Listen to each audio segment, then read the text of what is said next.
Hey guys, welcome back. Besiege Early Access coverage. This is episode 25. I'm Enigmius, and today we're doing something strange. Very strange. We're revisiting a design that we looked at in the last episode where we had our perpetual drive engine connected to a 3-speed transmission, connected to a pair of wheels, and it didn't move. It was all of the things that you might expect it to be, except for the fact that it didn't move. And that was kind of a problem. So, on a tip from a viewer who pointed out, and I'd seen this before on like tank drive setups, and I'd always kind of ignored it because I just, I associated it with the tank wheel kind of thing.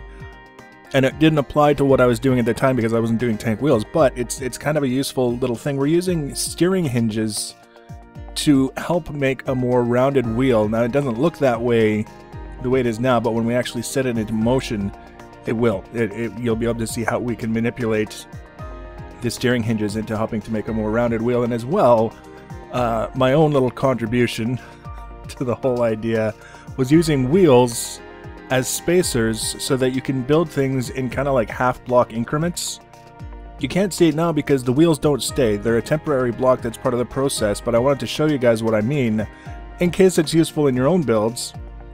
And it just like the whole idea of the steering hinges, me thinking at the time that I wasn't going to focus on them because I didn't think they applied. You never know when something like this could come in handy in one of your own builds. So basically, if you look like this, you build, I built 2 columns of 3 ballast blocks. But what if I wanted one of these columns to be offset by a half a block? Well, one of the things that I can do that makes that fairly easy and straightforward is just take an unpowered wheel, put it there, take a ballast block or whatever you want. It's basically just a temporary block, and you can put it like that, and then you remove the wheel, and you remove those, and then you build them down like that, and then you get rid of that, and now they're offset by approximately half a block. Actually, it looks almost exactly half a block from this angle. You get the idea. Really simple and straightforward. There's nothing complicated about it. There's nothing that, any person can't make use of. And that's how I got this sort of thing down here, where we've got the ballast block down here is offset by a half a block relative to the pistons here and these guys here. Now, I'm also using these armor plates to kind of change the stepping a little bit. What we're doing is trying to avoid any hard transition. As it's turning, we don't want it coming across any hard angles that is difficult to turn over. So I've spent actually quite a lot of time on this kind of tinkering and tuning and getting it to the point where most of the time, some of the time, it will actually roll on its own without a ton of input from us. But what I did do is I built in these pistons that can be used in some cases to help give it a little bit of a push. If it needs just a little bit of a push to help it get going, you can do that with the pistons if you want it to. I've always set it up so that it rolls away from this stuff over here because it needs time to speed up anyways. We don't want it driving into the house and then getting stuck because it barely got there in the first place. We want to give it plenty of room to run. But if you want it to kind of turn in this direction, you could engage these pistons here and they would push down, which basically it tips it forward like this. And then there's another one here so that when it comes around you can tip it forward again and keep going.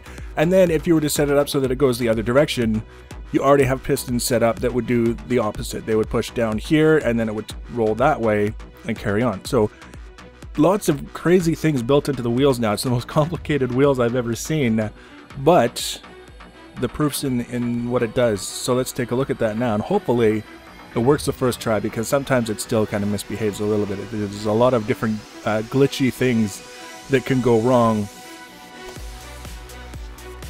Now this part is the simple part, believe it or not. We've got the perpetual drive engine, which is just kind of rotating a little bit on its own power, just equalizing the weights and things, because it's got moving parts on it that'll move under the force of gravity. But what we're looking at first is we want to set up our wheels, and to do that I've got it set to 7 and 8. 7 goes like that, 8 goes like that, so you can fine-tune it. And what you're really hoping to do is just kind of create a more natural curve, sort of like a quarter circle around like that.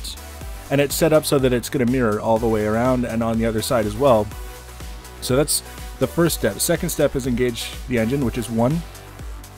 and it's going to start turning a little bit, but it's not going to go very far. I think we've actually already broken this cog the way it's wobbling in there, but we're just going to leave it for now. And then to give it a push, you press 4, and the piston extends a little bit. Some of them do. This is where it gets glitchy. They don't always want to push. You can see it just kind of stops. The pistons are misbehaving because apparently if they're not connected to a wood block, they don't want to do what they're supposed to do. But you can see now it's running under its own power for the most part. Every once in a while we have to give it a little bit of a push. It'll come around to one of the flat sides, so to speak, and it'll jam up on the ballast block. Realistically though, it's proof of concept. We've got this whole thing to work on a perpetual drive engine, and now what we need to do is focus on the guts, focus on all this stuff in here, and we'll have hopefully more torque to apply to this whole situation, whether it's by adding another drive motor, changing the transmission, removing the transmission, and adding another drive motor. I'm not sure exactly at this point, but the main thing was getting these wheels, which are kind of almost like a work of art on their own, if they actually did what they're supposed to. There we go. C5 kind of dug us out of that hole a little bit. And then once you get it going, and you try not to get in your own way with the pistons extended, where you don't want them extended, it'll keep going on its own for at least a little while. Not a long video because there's not a lot to talk about, but sometimes these little short videos to look at something interesting are interesting, and then they don't have to be 20 minutes long in order to be worth watching. So leave your comments and feedback if you have any ideas, if you've tried something like this and it's worked for you. Whatever design ideas you may have had, if you want to share those, you can do that. If you have some suggestions, ideas, things that you think might work, just let me know that you think it's something that might work. It's not something you've necessarily tried. You can leave that too. So comments and feedback. If you want to be notified when I add future videos, you can subscribe to my channel. You can also follow me on social media for notifications. Links for that always in the information section below the video. There will be a download link for this specific machine as well in the information section below the video. Thanks for watching, guys, and take care.